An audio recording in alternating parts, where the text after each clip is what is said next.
Pakistan once again came out victorious against a treacherous enemy marked by strategic blindness and naivety and filled with hubris and rhetoric about its misguided hegemonic ambitions. The Taliban regime must rein in the proxies who have sanctuaries in Afghanistan and are using Afghan soil to perpetrate heinous attacks inside Pakistan. The law enforcement agencies and the armed forces, with the support of the brave people of Pakistan, particularly of Khyber Pakhtunkhwa and Balochistan, will surely defeat this menace as well. तो हालिया वाकयात हुए उससे यकीनन सबर का पैमाना लबरेज हो गया। जिस वक्त ये हमला हो रहा था पाकिस्तान के ऊपर तो उनके जो वजीर खारजा मुत्तकी वो दिल्ली में थे। वज़ीर-ए-आज़म की सरबराही में एक इजलास हुआ, बड़े बरवक्त फैसले किए गए, तमाम इदारे मौजूद थे, तमाम सूबाई हुकूमतें मौजूद थी, मगर वज़राए आला में से सिर्फ सुहेल आफरीदी वहाँ पर मौजूद नहीं थे और उनकी नुमाइंदगी मुज़म्मिल असलम साहब ने की। सूबे के अंदर अमन अमान की बात आती है तो इसमें ये अज़हद जरूरी है कि वज़ीर आला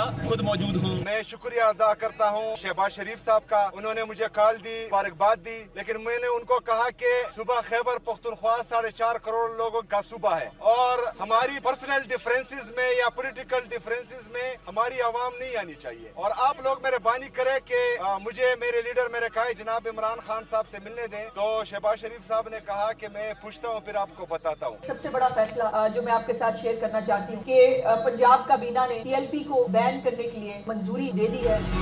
औज़ुबिल्लाहिमिनश्शैतानिर्रजीम बिस्मिल्लाहिर्रहमानिर्रहीम। पाकिस्तान में पेश आने वाले अहम वाक़यात और इन वाक़यात पर मबनी खबरों का तज्ज़िया करने के लिए आप देख रहे हैं प्रोग्राम खबर से खबर और मैं हूं आपके साथ अली अब्बास। नाज़रीन, अफ़गानिस्तान के हवाले से पाकिस्तान की पॉलिसी में किसी हद तक जो है वो तब्दीली आई है। अब मुज़ाकरात की बातें, पुरअमन रहने की बातें और कहीं ना कहीं सबूत फराहम करने या इंफॉर्मेशन प्रोवाइड करने की बातें जो है वो अब एक जगह रख कर अब वाज़े तौर पर अफ़गानिस्तान को भरपूर जवाब जो है वो पाकिस्तान की जानिब से दिया जा रहा है।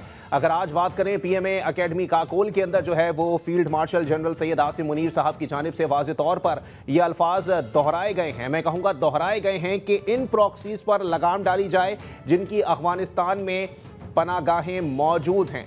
अगर कोई ये समझता था या कोई मुल्क उसको इस तरह से प्रिटेंड कर रहा था कि आया कि हमारे पास सब कुछ मौजूद हो, हमारी सरजमीन जो है वो दहशतगर्दी के लिए इस्तेमाल हो रही हो और हम दूसरे ममालिक को नुकसान पहुंचा रहे हों और उसके बाद ये सूरत हाल वाज़े दिखाई दे कि किसी को कोई ख़बर नहीं है, किसी के पास कोई इन्फॉर्मेशन नहीं है, किसी के पास ठिकानों का पता नहीं है, तो ये उसकी खाम ख्याली थी। पाकिस्तान ने वाज़े तौर पर जो अपनी पॉलिसी के अंदर जो है वो तब्दीली वाक़ई की है उसमें वाज़े तौर पर ये चीज़ें दिखाई देती हैं कि अब अफ़गानिस्तान के मामलात जो है वो अगर वहाँ से दरअंदाज़ी होगी, वहाँ से अफ़गान तालिबान की जानिब से जो है वो पाकिस्तान में दरअंदाज़ी की कोशिश की जाएगी या पाकिस्तान में दहशतगर्दी की कोशिश की जाएगी तो मुँह तोड़ जवाब दिया जाएगा। ये चीज़ें जो है वो सिर्फ मुल्की सतह पर नहीं चल रही हैं। इस हवाले से जो है वो अक़वाम मुत्तहिदा की भी रिपोर्ट है और ये इस तर्ज की जो है वो 36वीं रिपोर्ट है जो कि सिक्योरिटी काउंसिल में अक़वाम मुत्तहिदा की खुद टीम ने मुरत्तब करने के बाद जमा कराई, जिसमें वाज़े तौर पर सफ़ा नंबर 16 पर यह बात दर्ज है कि अफ़गानिस्तान की अथॉरिटी दहशतगर्दों को खुली छूट दिए हुए है, जबकि अफ़गानिस्तान में कमोबेश 6 सूबों के अंदर तहरीक तालिबान पाकिस्तान, फितनतुल हिंद और फितनतुल ख्वारिज और अलकायदा समेत तमाम लोग जो हैं वो तमाम दहशतगर्द जो हैं इनको खुली छूट दी गई है, इनके ठिकाने मौजूद हैं और वहाँ से दहशतगर्दी की प्लानिंग चलती है, दहशतगर्दी की जाती है। ये रिपोर्ट भी अक़वाम मुत्तहिदा की सिक्योरिटी काउंसिल के अंदर जब जमा करा दी गई तो उसके बाद वाज़े तौर पर इस तमाम तर सूरत हाल को मद्देनज़र रखते हुए कहा जा सकता है कि अफ़गानिस्तान में जितनी दहशतगर्दी की जा रही है या अफ़गानिस्तान से जो है वो जितने दहशतगर्दों को पनाह देने के बाद दूसरे ममालिक में भेजा जा रहा है दहशतगर्दी के लिए, उस पर कहीं ना कहीं खित्ते के अंदर अदम इस्तेहकाम की सूरत हाल जो है वो पैदा हो सकती है। लेकिन अगर अफ़गानिस्तान की अगर बात कर ली जाए तो यहाँ पाकिस्तान के अंदर भी कुछ लोग ऐसे मौजूद हैं जिनकी जानिब से अब भी इस तमाम तर सूरत हाल के ऊपर कहा जा रहा है कि बातचीत के ज़रिए मामलात हल करें, उनसे बात करें, उनसे मुज़ाकरात करें। मुज़ाकरात, बातचीत, पुरअमन खाम ख्याली का ख्याल जो है वो आप दिल से निकाल दीजिए। आप दरअंदाज़ी अगर मुसलसल होती रहेगी तो हम ये चीज़ देख कर नहीं बैठेंगे कि वो जी हमारा हमसाया मुल्क है या वहाँ से जो है वो महाजरीन आते हैं और 40 लाख लोगों की हम यहाँ पर मेहमान नवाजी करते हैं और मेहमान नवाजी करने के बाद जो है वो आलमी सतह पर बाकायदा एक मुनाफिकत का जो है वो अंसर पैदा होता है कि हमारे दुश्मनों के साथ खड़े होकर खुद हमारे मुल्क के अंदर जो है वो दहशतगर्दी की अगर जो है वो जड़ें फैलाई जाएंगी तो इसे किसी भी तौर पर हम टॉलरेट नहीं कर सकते और इससे नुकसान जो है वो पाकिस्तान का ही होगा। अब सूरत हाल आती है कि अफगान महाजरीन की। अफगान महाजरीन जितनी बड़ी तादाद में पाकिस्तान में आए, बसाए गए, शनाख्ती कार्ड बनवाए गए और उसके बाद जो सूरत हाल पाकिस्तान के अंदर पैदा हुई, यानी हमारे वसाइल के ऊपर, हम पाकिस्तानियों के वसाइल के ऊपर अफगानी आके काबिज हो गए, जिनकी तादाद कुल मिलाकर 40 लाख के करीब थी। अब अगर उनको वापस जाने के लिए कोई पॉलिसी मुरतब की गई है और इस हवाले से भरपूर इंप्लीमेंटेशन का सिलसिला जो जारी है, उस पर कुछ सियासी रहनुमाओं की जानिब से जो है वो बयानबाजी करना ये किसी भी तौर पर समझ से बालातर दिखाई देता है, क्योंकि आया आपके उनसे क्या मकासद हो सकते हैं। क्योंकि अफगान महाजरीन अगर यहाँ पर सूरत हाल को मद्देनजर रखते हुए जिस शहर की जितनी आबादी होगी, उस शहर को उसी आबादी के लिहाज से जो है वो वसाइल फराहम किए जाते हैं, लेकिन अगर उस शहर की आबादी के ऊपर दूसरे मुल्क से लाके महाजरीन को जो है वो मुसल्लत कर दिया जाए तो वहाँ का पानी भी इस्तेमाल होगा, वहाँ के वसाइल भी इस्तेमाल होंगे, वहाँ का इंफ्रास्ट्रक्चर भी इस्तेमाल होगा, वहाँ कारोबार के ऊपर भी जो है वो कब्जे जमाए जाएंगे, ज़मीनों पर भी मामलात होंगे। ये तमाम तर सूरत हाल को देखना भी जो है वो एक मुहिब्बे वतन सियासतदान के जो है वो वाज़ेह तौर पर जिम्मेदारियों में आयद होता है। लेकिन अब जो सूरत हाल दिखाई दे रही है वो यकसन मुख्तलिफ है। इस हवाले से गुज़िश्ता रोज़ भी एक मीटिंग जो है वो कॉल की गई थी, जिसमें वज़ीर आला खैबर पख्तूनख्वा के अलावा तमाम वज़राए आला, तमाम आज़ाद कश्मीर के वज़ीर आज़म और गिलगित बल्तिस्तान के वज़ीर आला समेत तमाम रहनुमा और फील्ड मार्शल आसिम मुनीर साहब, सियासी अस्करी क़यादत ने भी शिरकत की है, जिसमें प्राइम मिनिस्टर ने वाज़ेह तौर पर कहा है कि हमने मेहमान नवाजी की और उसके बाद अब सूरत हाल ये पैदा होती है कि हमारे ऊपर ही हमले किए जा रहे हैं। और इस चीज़ की जो है वो टाइमिंग देखना बहुत ज़्यादा ज़रूरी है कि भारत के साथ जो है वो अगर गठजोड़ है तो यहाँ के अफ़गानिस्तान के वज़ीर ख़ारजा वहाँ बैठे हों और यहाँ पर दरअंदाजी हो जाए, ये सूरत हाल काफ़ी मुख्तलिफ दिखाई देती है। इसी तमाम तर सूरत हाल के ऊपर बात करने के लिए हमारे साथ मौजूद हैं सीनियर रहनुमा हैं मुस्लिम लीग नून के अली गौहर बलोच साहब, जबकि पाकिस्तान तहरीक इंसाफ से मुझे ज्वाइन किया है शौकत यूसुफजई साहब ने। आप दोनों मेहमानान को वार्मली वेलकम कहेंगे। अली गौहर बलोच साहब, अब गुफ्तगू का आगाज़ जो है वो आपसे होगा। जाहिर सी बात है कि आपका जो हुकूमत है उसका एक वफ्द जो है वो इस वक्त दोहा के अंदर भी मौजूद है, ख्वाजा आसिफ साहब की क़यादत में। सूरत हाल क्या है सर, और इस वक्त आपकी हुकूमत जो है वो पॉलिसी को मद्देनजर रखते हुए सोच क्या रही है इस तमाम तर सूरत हाल पे? बिस्मिल्लाहिर्रहमानिर्रहीम। देखें, एक बात तो बड़ी क्लियर है कि सबसे पहले पाकिस्तान के तहफ़्फ़ुज़ की बात है। पाकिस्तान हमारा मुल्क है, जितने भी सूबे हैं वो तमाम इसी मरकज़ की इकाइयाँ हैं और जाहिर है कि सबसे मुकद्दम जो चीज़ है वो पाकिस्तान की सलामती है। पाकिस्तान सलामत है तो हम सब है, पाकिस्तान सलामत है तो सियासत है, पाकिस्तान सलामत है तो हमारे कारोबार हैं और रोज़मर्रा की हमारी दीगर मामलात। तो लिहाजा इसमें तो कोई शक नहीं है कि आपस में हमारे सियासी इख्तलाफ जिस हद तक मर्जी हों, लेकिन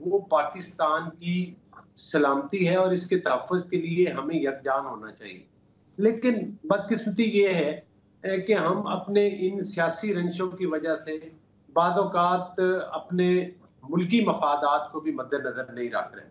जिस तरह के मौजूदा सूरत हाल है, इसमें तो कोई दूसरी राय नहीं है कि पाकिस्तान एक सेकंड के लिए भी, पाकिस्तान की हुकूमत, पाकिस्तान के तहफ़्फ़ुज़ के तमाम इदारे जो हैं, पाकिस्तान की रियासत और हमारी अफ़वाज के तमाम अफसरान से लेकर जवानों तक हर बंदा जो है वो हर तरह की कुर्बानी दे भी रहा है और किसी कुर्बानी से दरेग नहीं कर रहा। लिहाजा हम इस पर कोई आंच नहीं आने देंगे। अलबत्ता पाकिस्तान एक पुरअमन मुल्क है, हम अपने तमाम पड़ोसी ममालिक से भी यही तवक्को करते हैं कि वो खुद भी पुरअमन रहें और हमें भी पुरअमन तरीके से अपने मामलात चलाने दें। चाहे वो अफगानिस्तान की तरफ से मुदाखलत हो, चाहे वो भारत की तरफ से मुदाखलत हो, चाहे वो दीगर किसी मुल्क की तरफ से हो। तो मैं समझता हूँ कि अगर कोई हमारी सलामती के ऊपर आंच आएगी और उसमें कोई रखना डालेगा तो फिर हम जवाब देने का हक रखते हैं। लेकिन अगर मामलात बातचीत के जरिए हल हो, पुरअमन तरीके से हल हो, तो पाकिस्तान हमेशा उसमें सफ़े अव्वल में खड़ा होता है और पहला। लेकिन अली गौहर बलोच साहब, इससे पहले भी पीडीएम की हुकूमत थी, उससे पहले पीटीआई की हुकूमत थी, उससे पहले भी आपकी हुकूमत थी सर। इस पूरे टर्नओवर के अंदर जो है वो सूरत हाल तो यही दिखाई देती है। आपने पुरअमन रहने की जो है वो बाकायदा मुतालबा किया, उनसे अपील की, इसके बावजूद भी जो है वो वहाँ से जारियत होती रही। तो अब क्या सब्र का पैमाना लबरेज हो गया या अब आपने पॉलिसी जो है वो 90 डिग्रीज जो है वो चेंज किया अफगानिस्तान के मामले पर? नहीं, आप देखें कि पहले इस तरह नहीं होता था। ना सिर्फ जो है वो अफगानिस्तान की तरफ से आपने देखा कि पिछले दिनों में एक जो शदीद लहर दहशतगर्दी की आई हुई थी और एक प्रॉक्सी वॉर अफगानिस्तान की तरफ से शुरू हुई थी। ये एक्चुअली इसके पीछे तो जाहिर है कि हमारी दीगर दुश्मन ताकतें भी मौजूद हैं, जिसमें इंडिया है और दीगर है, लेकिन हम नहीं समझते कि अफगानिस्तान को इन चीजों का आलाकार बनना चाहिए था।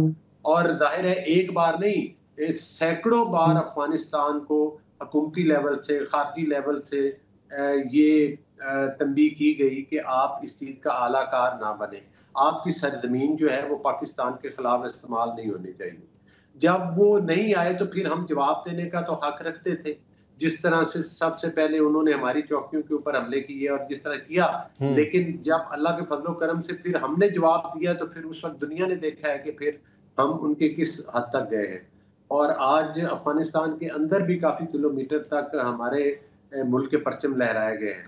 लेकिन मैं समझता हूँ कि अब भी अगर ये मामला मुज़ाकरात के जरिए किसी और अमन तरफ बढ़ जाएं और हम हमारा बिल्कुल कोई भी इंतशार नहीं चाहता, कोई भी जंगो जदल नहीं चाहता। शौकत यूसुफजई साहब देखें, इस तमाम तर सूरत हाल के ऊपर जो है वो सबसे ज़्यादा तनकीद इस वक्त आपकी जमात के ऊपर ही हो रही है, क्योंकि वो कहते हैं कि आप लोग अफगानिस्तान के मामलात के ऊपर जो है वो मुसलसल यही बात कर रहे हैं, जबकि वहाँ से गोलियाँ चल रही हैं। आप लोग कहते हैं बातचीत के ज़रिए, मुज़ाकरात के ज़रिए मामलात को हल किया जाए।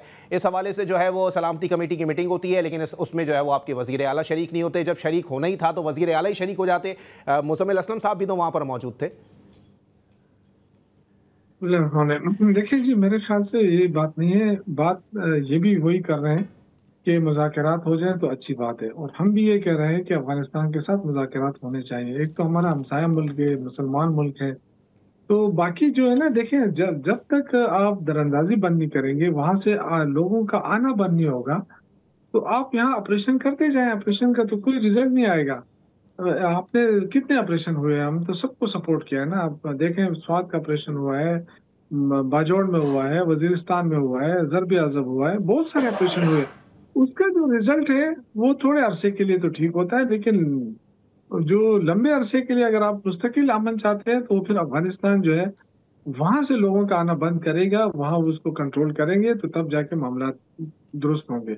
अब देखिए, पाकिस्तान पे कोई हमला करता है तो हम ये तो नहीं कह सकते ना कि पाकिस्तान उसका जवाब ना दे। अगर हमला करता है, चाहे वो अफगानिस्तान है, चाहे वो इंडिया है, चाहे कोई भी मुल्क हो, पाकिस्तान को हक है कि वो अपना जवाब दे, और अल्हम्दुलिल्लाह पाकिस्तानी हुकूमत ने हमेशा जवाब दिया। और लेकिन ये कि हम चाहते हैं कि इसका जो मुस्तकिल हल है वो थ्रू मुज़ाकरात ही हो सकता है। तो इस वहां से लोगों का आना बंद नहीं होगा, आप ये बात कर रहे हैं, लेकिन यहाँ पर जो लोग मौजूद हैं अगर उनका जाना शुरू हो जाए यहाँ से, तो उस पर भी पाकिस्तान तहरीक इंसाफ को कोई मसला तो नहीं है? देखिए मैं आपको, देखिए इसमें थोड़ा सा वो एक तो जज्बात होते हैं ना, जज्बात तो हैं, क्योंकि अफगानिस्तान में जो लोग हैं वो पाकिस्तान के हवाले से जो बातें करते हैं उससे डेफिनेटली पाकिस्तानियों के अंदर पेश आना है, क्योंकि हमने बड़े अरसे तक 30 साल तक उनको रखा है यहाँ पे, उनको मेहमान बना के रखा है, उनको इज्जत दी है। मेहमान को घर भेजने का टाइम हो गया सर, मेहमानों को सर पे थोड़ी बैठा लिया जाता है। मैं वही अर्ज कर रहा हूँ, लेकिन इसमें देखें, अगर हमने इतने अरसे तक उनको रखा है तो उसमें जो सेकंड और थर्ड जनरेशन के लोग हैं ना, जो यहाँ पैदा हुए हैं, यहीं बड़े, फिर उनके बच्चे हुए हैं, वो अफगानिस्तान चले भी जाए ना तो उनका इस तरह वो अपना रास्ता नहीं निकाल सकते हैं। तो डेफिनेटली वो फिर पाकिस्तान के मुखालिफ भी बनेंगे, वहां बैठ के उनका साथ देंगे या इंडिया जाएंगे। तो मैं ये कह रहा हूँ कि उससे बेहतर ये है कि भेजे, बिल्कुल भेजे उनको, लेकिन एक इज्जत बाइज्जत तरीके से। कोई जो अक़वाम मुत्तहिदा के जो इदारे हैं, इस हवाले से जो है वो गुज़िश्ता रोज वज़ीर आज़म ने भी हिदायत की है कि बाइज्जत तरीके से वापस भेजा जाए। एक ब्रेक के लिए मुझे कहा जा रहा है, ब्रेक के बाद प्रोग्राम को यहीं से कंटिन्यू करेंगे। वेलकम बैक नाज़रीन, प्रोग्राम के सिलसिले को आगे बढ़ाएंगे। कादिर मंदुखेल साहब भी पाकिस्तान पीपल्स पार्टी से मुझे ज्वाइन कर चुके हैं। कादिर मंदुखेल साहब, आपको भी प्रोग्राम में वार्मली वेलकम कहेंगे। कादिर साहब, इस वक्त पाकिस्तान पीपल्स पार्टी का स्टांस क्या है, क्योंकि आज 18 अक्टूबर भी है और इस हवाले से एक बड़ा सानहा जो है वो आज भी हमारे जहनों में नक्श है, क्योंकि पीपल्स पार्टी काफ़ी हद तक दहशतगर्दी का शिकार रही है। स्टांस क्या है इस तमाम सूरत हाल के ऊपर पाकिस्तान पीपल्स पार्टी की जानिब से? देखिए, यकीनन एक अफसोसनाक सानिया हुआ 18 अक्टूबर को, और उसके लिए उसके साथ साथ जो मुल्क की सूरत हाल है, चाहे वो पंजाब हुकूमत हो, आज़ाद कश्मीर हो, अफगानिस्तान की जंग हो, दूसरी जो मसाइल है उसके लिए सेंट्रल एग्जीक्यूटिव कमेटी का इजलास जो ना हमारा हो रहा है, और रात तक इंशाल्लाह उसका अलमिया भी आ जाएगा कि पार्टी के रहनुमा क्या मशवरा देते हैं क़यादत को।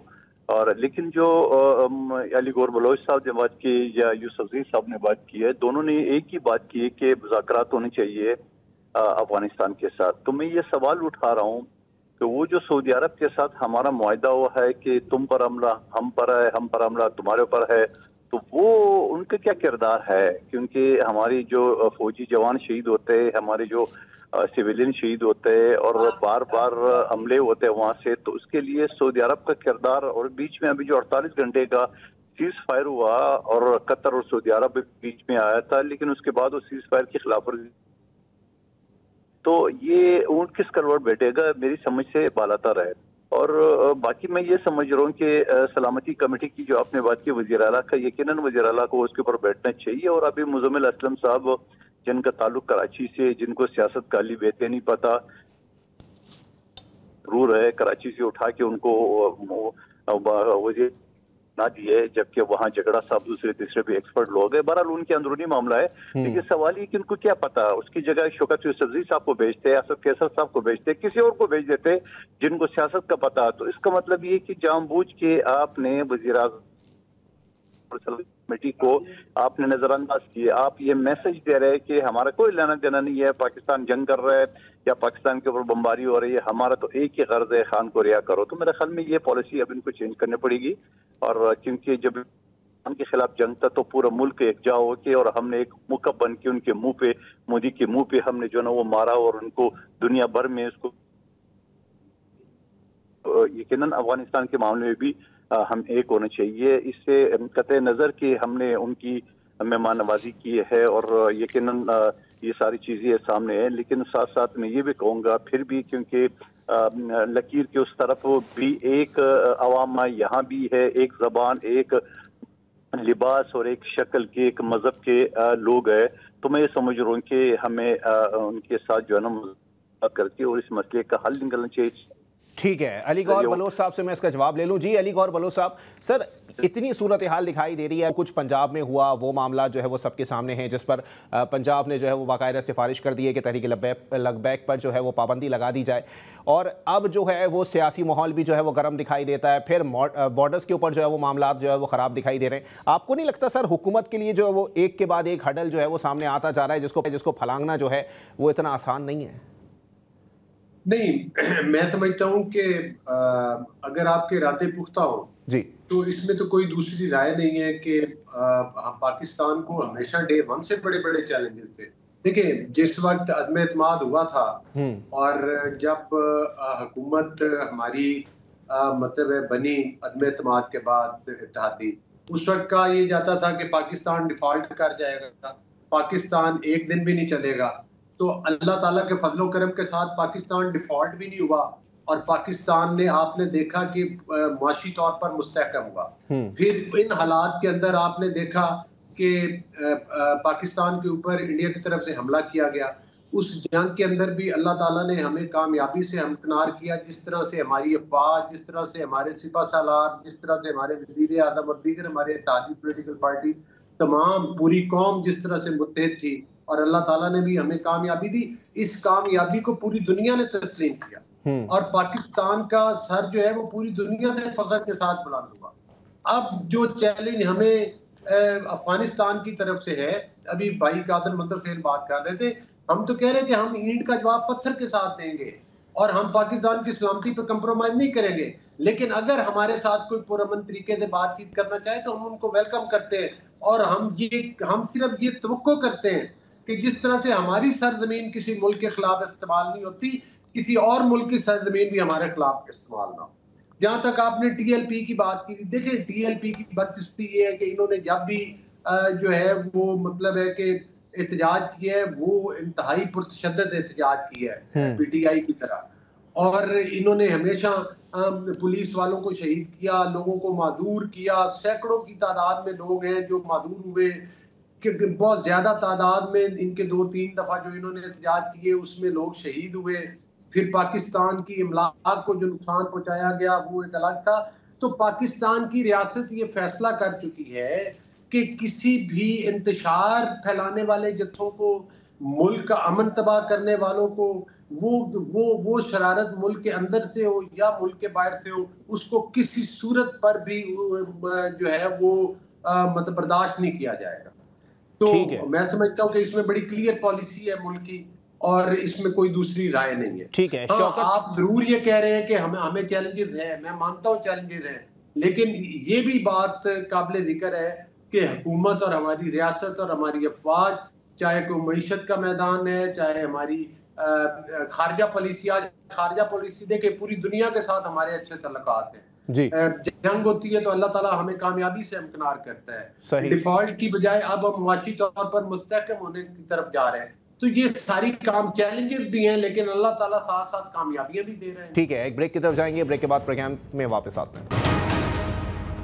वेलकम एक नाज़रीन, प्रोग्राम के सिलसिले को आगे बढ़ाते हैं। शौकत यूसुफजई साहब, देखें कादिर मंदुखेल साहब की बात को अगर मैं आगे बढ़ाऊं तो वो ये कह रहे हैं कि जी मुज़म्मिल असलम साहब को तो कराची से उठा के जो है वो खैबर पख्तूनख्वा में लगाया गया, उनको तो सियासत की अलिफ बे नहीं पता। वो तो ये तक मुतालबा कर रहे हैं कि अगर इस तरह का कोई इजलास हुआ था तो असद कैसर साहब या शौकत यूसुफजई साहब को जाना चाहिए था। सीनियर रहनुमा हैं, सियासत को समझते हैं, लेकिन वज़ीर आला अगर शरीक नहीं हुए तो कोई सियासी रहनुमा क्या इस लायक नहीं था कि उसको जो है वो उस अहम इजलास की जो है वो ज़ीनत बनाया जाता?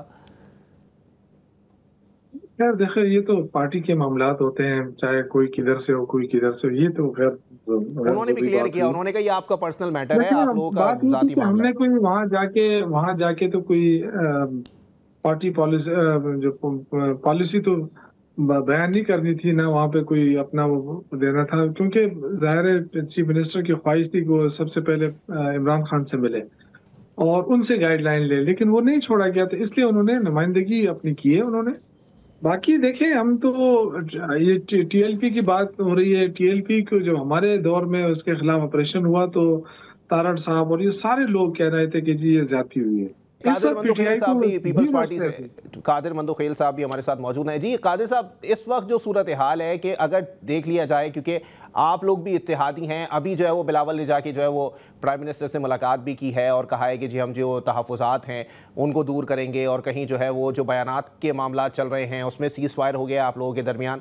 लेकिन ज़राए से तो ये भी इत्तलात आ रही हैं कि ये जो पावर शेयरिंग का फार्मूला है इसके ऊपर भी जो है वो शिकायतों के अंबार लगाए गए हैं कि अब तक उस पर अमल दरामद नहीं हुआ। क्या सोच रही है पीपल्स पार्टी इस तमाम तर मामले के ऊपर? ये तो पहले दिन से जहाँ पंजाब की सतह पे हमारी तहरीर मुआहिदा हुआ था, पावर शेयरिंग नहीं बल्कि जहाँ जहाँ हमारे MP MNA है वहाँ पे उनके इलाकों में जो है ना यकीनन उन अफसरान को न लगाया जाए जो एंटी पीपल्स पार्टी। आपको पता है ब्यूरोक्रेसी जो है ना बड़ी जालिम फोर्स है, और मैं ये कहता हूँ कि एक बदनमा दाग है पाकिस्तान में, करप्ट सिस्टम का माफिया ये ब्यूरोक्रेसी हमारी। सबकी बात नहीं करूँ, एक आध अच्छे होंगे लेकिन बाकी 99.9% सारे करप्ट है। लेकिन उनके जरिए वो हमारा मुतालबा था पहले दिन से। फिर उसके बाद जो सैलाब के हवाले से हमारे तो अब देख रहे हमने वफाकी हुकूमत को 2 मसले सामने रख दिए, क्योंकि 2022 में इसी बेनजीर कम सपोर्ट के जरिए 25-25 हज़ार दिए है, और हमने मशवरा दिए कि उसको फार्मूले को अप्लाई जाए, क्योंकि 4.5 करोड़ लोगों का डेटा मौजूद है जिन जिन तक पहुंच सकता है। ये जरूर होना चाहिए।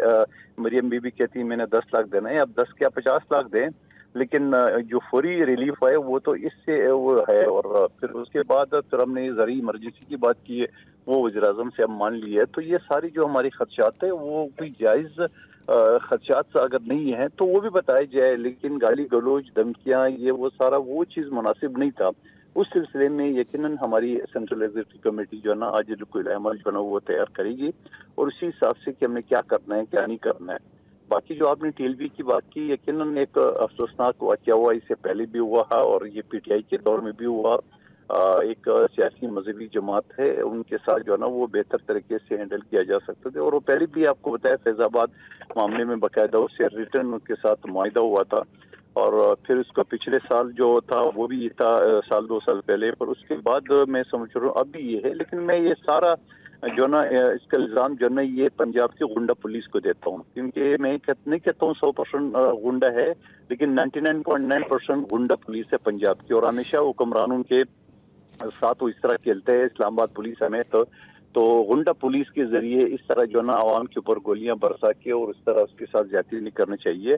और यकीनन वो सियासी पार्टी है, और फिर उसके बाद वो पंजाब हुकूमत ने जो कहा इसको पाबंदी लगाएगी, ये भी मैं गैर मुनासिब समझता हूँ। लेकिन कादिर मंदोखेल साहब, आप जो पावर शेयरिंग के ऊपर आपने पहला पॉइंट बयान किया है कि ऐसे अफसरान को जो है वो पंजाब में ना लगाया जाए जो कि पीपल्स पार्टी के मुखालिफ हों, कल को ये मुतालबा एमक्यूएम भी जो है वो सिंध हुकूमत से कर सकती है कि पीपल्स पार्टी उन अफसरान को कराची में तैनात ना करे जो कि एमक्यूएम के मुखालिफ हो? तो भाई एमक्यूएम की क्या औकात है, ये मुखबरों का टोला है, उनका हमारे साथ क्या तो है, हम तो बाकायदा इत्यादी है, उनके साथ तैयारी मुआहिदा है। एमक्यूएम की क्या औकात है जो हमसे मुतालबा करें? ये तो मुखबरों का टोला है, इनको पता है फॉर्म 47 की पैदावार है, ये तो खुद इनकी वीडियो मुस्तफा कमाल की और गवर्नर की लीक हो चुकी है। आप उसको कंपेयर कैसे कर सकते हो? आप एक मुखबरों का टोला, दुनिया को पता है ये कौन लोग है, किस चैनल से है, और एक सियासी पार्टी है जो बाकायदा हमारे तैयारी मुआहिदा है, हम इत्यादी है। एमक्यूएम के साथ इत्यादी हम नहीं है, तो आप कंपेयर तो ना करें मेरे भाई इस तरह कुछ सवाल करके आप। ठीक है अली गौर बलोच साहब, सर सूरत हाल क्या है? अब देखें इत्तेहादियों के बयानात अब भी थोड़े से सख्त हैं। अगर तहरीक लब्बैक की मामले के ऊपर बात कर ली जाए तो कादिर मंदोखेल साहब कहते हैं कि जी 99.9% जो गुंडा पुलिस है पंजाब की, ये सब उसका किया धरा है। सर लगाम डालने की कुछ ज़रूरत थी? नहीं, मेरा ख्याल है कि हर जो सूबाई हुकूमत है वो बेहतर समझती है कि उन्होंने अपने सूबे का लॉ एंड ऑर्डर जो है वो किस तरह से कायम रखना है। और जाहिर है कि जिस तरह से सिंध में पाकिस्तान पीपल्स पार्टी की हुकूमत है, तो जो वहाँ के सर्कमस्टांसेस हैं वो सिंध से मुख्तलिफ है, सिंध के पंजाब से मुख्तलिफ है। हर चीज़ का अपना एक माहौल होता है और तरीका होता है। लेकिन एक बात बड़ी क्लियर है कि किसी भी जत्थे को सियासत की आड़ में मुल्क के अंदर इंतशार नहीं फैलाने दिया जाएगा। अगर आप पाकिस्तान की इमलाक को नुकसान पहुंचाएंगे, अगर आप पुलिस वालों को शहीद करेंगे, अगर आप पुलिस वालों और इंतजामिया के लोगों की बाजू और टांगे तोड़ेंगे, अगर आप शहरों और बाजारों की दुकानें लूट लेंगे और शहरियों की जिंदगी कर देंगे, तो आपके साथ वो कोई भी जत्था हो, वो टीएलपी हो, पीटीआई हो, कोई भी पॉलिटिकल पार्टी हो, किसी को भी सियासी लिबादा ओढ़ के इस किस्म की बदमाशी की इजाजत हरगिज़ नहीं दी जाएगी और गुंडागर्दी की इजाजत नहीं दी जाएगी। तो जाहिर है कि इन वाकयात का तो सवाल ही नहीं पैदा होता कि उनके साथ ऐसे लोगों के साथ जो पाकिस्तान के अंदर गुंडागर्दी करें, जो सियासत के नाम के ऊपर पाकिस्तान में इंतशार फैलाएं। तो मेरा ख्याल है कि उनको इस किस्म की गुंडागर्दी करने की इजाजत हरगिज़ नहीं दी जा सकती। उनके साथ कानून और आइन के मुताबिक निपटा जाए। एक ब्रेक के लिए मुझे कहा जा रहा है, ब्रेक के बाद प्रोग्राम को यहीं से कंटिन्यू करेंगे। वेलकम बैक नाज़रीन, प्रोग्राम के सिलसिले को आगे बढ़ाते हैं। अगर मौजूदा मामलात को देख लिया जाए तो चले, अंदरूनी मामलात अलग हैं, बॉर्डर पर मामलात अलग हैं, फिर ऑपोजिशन इतनी स्ट्रॉन्ग आपको मिली हुई है, उसके अलावा आपके इत्तेहादी उनके साथ आपका बयानबाजी का मुकाबला लगा हुआ है, फिर ये माशी इस्तेहकाम के दावे या फिर पाकिस्तान में जो है वो सरमायाकारी में एक साजगार माहौल पैदा करने के दावे किस बिना पर किए जा रहे हैं सर? कौन सी रियासत में ऐसा होता है? देखिए, बात ये है कि इन तमाम चैलेंजेस के बावजूद यही तो वजह है। देखें, जब पाकिस्तान माशी तौर पर बेहतर होने लगता है तो जो उसकी दुश्मन ताकतें हैं वो अंदरूनी तौर पर और बैरूनी तौर पर आपके ऊपर हमले करके आपको कमजोर करना चाहते हैं। तो आप हुकूमत सर बताएं, अंदरूनी ताकतें कौन सी हैं जो आपको कमजोर करना चाह रही है? जरा निशानदेही करें। टीएलपी को इस्तेमाल करते हैं, जो पीटीआई के 9 मई जैसे वाकयात में लोगों को इस्तेमाल करते हैं। जब हम सर आप हुकूमत में कार्रवाई करें, कार्रवाइयां हो रही हैं। जो भी कानून हाथ में लेगा उसके मुताबिक, कानून के मुताबिक कार्रवाइयां हो रही हैं। उनको कानून के आनी हाथों के साथ निपटा जाएगा। वो किसी रियायत के मुस्तक नहीं है। वो कोई भी पॉलिटिकल पार्टी तो ऐसा कर ही नहीं सकती। ये तो कुछ जत्थे होते हैं, कुछ लोग होते हैं जो मुल्क का निजाम, जो मुल्क का अमन तबाह करना चाहते हैं, जो इंतजार और किसी के इशारों पर चलते हैं। इशारों पे चलने वाले, मुल्क में सियासत का लिबादा ओढ़कर मुल्क के अंदर लॉकडाउन करना, मुल्क के निज़ामे जो अमन है, जो निज़ामे हुकूमत है, उसके अंदर रखने डालने, देखिए, अगर आप 3 दफा चढ़ाई करेंगे वफाक के ऊपर, कल तक ये TLP थी जिसको PTI की हुकूमत उनके ऊपर गोलियां नहीं बरसा रही थी। अगरचे उस वक्त भी मैं समझता हूँ कि TLP का कसूर था, इन्होंने किया था जो इनके साथ हुआ था। कल तक PTI के लोग ही कह रहे थे कि ये दहशतगर्द, और इन पर पाबंदी भी लगाई गई थी PTI दौर के अंदर। आज अफसोसनाक ये सूरत हाल है। ठीक है, मैं इसका जवाब ले लूं शौकत यूसुफजई साहब से। मैं गुजारिश करूंगा, मेरी भी शौकत यूसुफजई साहब इंतहाई काबिल एहतराम है, उनसे मेरा एक सवाल है। अगर पाकिस्तान के ऊपर इंडिया हमला करता है तो PTI पाकिस्तान के साथ नहीं खड़ी होती, इंडिया के हक में बातें शुरू कर देती। अगर मुल्क में अमन बरकरार रखने के लिए मुल्क में ऑपरेशन की बात होती है, तो अफगानिस्तान के साथ उस ऑपरेशन के खिलाफ PTI स्टैंड लेने की कोशिश करती है। तो ये सियासत की जो आपस की नाराजगियां है, उसका गुस्सा मुल्क के ऊपर उतारना। ठीक है, शौकत यूसुफजई साहब, सर सवाल छोड़ा है अली गौहर बलूच साहब ने, जवाब देना पसंद करेंगे? क्या इसका जवाब दूं? आपको सारे मीडिया को पता है कि जब भारत ने हमला किया तो हम अपनी फौज के साथ खड़े थे, अपने मुल्क के साथ खड़े थे, आज भी खड़े हैं। इसी तरह अफगानिस्तान ने हमला किया तो हमने फौज के हक में, अपने मुल्क के हक में बयान दिया कि कोई भी हमारे मुल्क पे हमला करेगा तो जवाबी कार्रवाई होगी। सर वो तो आप लोगों को जत्थे से कंपेयर कर रहे हैं, वो तो ये कह रहे हैं कि आप लोग जत्थों की सूरत में आते हैं, किसी के कहने पर, किसी के इशारों पर आप काम कर रहे हैं, सियासी लबादा आप लोगों ने उड़ा हुआ है। नहीं, मैं ये बात नहीं है। इस मुल्क के अंदर सियासत करना अब जुर्म बन गया है। अच्छा, अब देखें ना, सियासी जमातें एहतजाज नहीं करेंगी। क्या इससे पहले एहतजाज नहीं हुए? क्या हमसे पहले एहतजाज नहीं हुए? हमारे दौर में कितने एहतजाज हुए? ये जो लॉन्ग मार्च और ट्रेन मार्च और कभी मौलाना साहब मार्च और ये सब करते रहेगा। एक जगह हमने रोका है इनको? हमने तो किसी को नहीं रोका। ये होती है जमहूरियत, इससे मुल्क तरक्की करता है। ये इस पे खुश है कि जी हमारे बाहर के ताल्लुकात अच्छे हो रहे हैं। और भाई साहब, बाहर के ताल्लुकात तो जो होते हैं ना, वो तो आपके अच्छे हैं, लेकिन आवाम को भी तो फायदा दे ना। आवाम को क्या फायदा हो रहा है? ये आवाम को भी तो बता दें कि आपकी मईशत कितनी बेहतर हुई है। देखिए ना, एक्सपोर्ट कम हो रही है, आपकी जो इम्पोर्ट है आपने छुपाई, IMF ने उसको एक्सपोज किया। ठीक है, आपका तिजारती खजाना बढ़ता जा रहा है। तो जब तिजारती खजाना आपका बढ़ता जा रहा है, आपकी मईशत कहाँ से बेहतर होगी भाई साहब? आपके पास डॉलर ही नहीं है, आपके पास पैसे ही नहीं है बाहर का, तो आप कहाँ से कंपेयर करेंगे? देखें, इस वक्त एनर्जी क्राइसिस है मुल्क के अंदर, वो आप ठीक नहीं कर सके। माशी क्राइसिस तो है ही है, लोग बेरोजगार हैं। तो असल चीज तो ये ना, इससे अमन अमान ठीक होगा। आज देखें, खैबर पख्तूनख्वा में दहशतगर्दी हो रही है ना, लेकिन ना अमेरिका ने कहा है, ना US ने कहा है, इंग्लैंड ने कहा है अपने शहरियों को कि वहां न जाए। लेकिन कराची में कहा है कि जी कराची में शहरी ना जाए, उन पर पाबंदी लगा दी, अमेरिका ने भी, इंग्लैंड ने भी। तो गुड गवर्नेंस इस तरह देखे ना, अब हमारी तो मजबूरी है, क्रॉस बॉर्डर टेररिज्म है, क्रॉस बॉर्डर टेररिज्म रोकना वफाक की जिम्मेदारी होती है। ठीक है, बहुत शुक्रिया शौकत यूसुफजई साहब पाकिस्तान तहरीक इंसाफ से, अली गौहर बलोच साहब मुस्लिम लीग नून से, और पाक पीपल्स पार्टी से कादिर मंदुखेल साहब हमारे साथ मौजूद थे। दोहा में मुज़ाकरात जो हैं वो जारी हैं, लेकिन इन मुज़ाकरात का जो है वो आउटपुट क्या निकलता है, ये सूरत हाल देखना अभी वाज़ेह हो जाएगी, क्योंकि बरतानवी मीडिया ने यह दावा किया है कि जब तक मुज़ाकरात चलेंगे तब तक जंगबंदी की सूरत हाल जो है वो राइज रहेगी। इसी के साथ अपने मेज़बान अली अब्बास को दीजिए इजाज़त। सेहत ने साथ दिया और ज़िंदगी ने वफा की, तो फिर मुलाकात होगी। अल्लाह हाफ़िज़।